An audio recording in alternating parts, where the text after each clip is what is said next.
Welcome to Chillin' 101. We hope this video helps. You start by getting into Greenville with a reliable connection and the latest Roblox client so events sync correctly.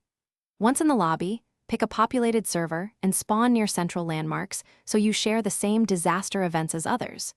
You should also check your avatar or accessories for physics-heavy items and remove them. This reduces client-side desync. Make sure to disable graphics extremes briefly. Lower settings can prevent missed triggers. Now you're ready to wait for the in-game disaster cycle to begin.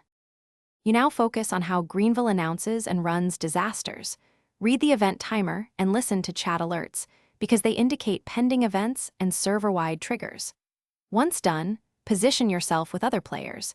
Being near groups increases the server's probability of delivering identical disaster instances to your client. Make sure to memorize landmark-based safe zones, because many disasters spawn relative to map points. If you want specific disaster types, observe time-of-day cycles and popular spawn locations to predict what may occur next. You finish by executing final steps to reliably see disasters. When an event is announced, move quickly using sprint or vehicles to test predicted safe and danger zones. This confirms spawn behavior. If you don't see disasters, relog or change servers, that often fixes event desync. Make sure to clear the client cache and restart Roblox before blaming settings. Finally, if problems persist, document the issue with a screenshot, test on another device, and report to the game developer so they can address server-side inconsistencies. Thanks for watching.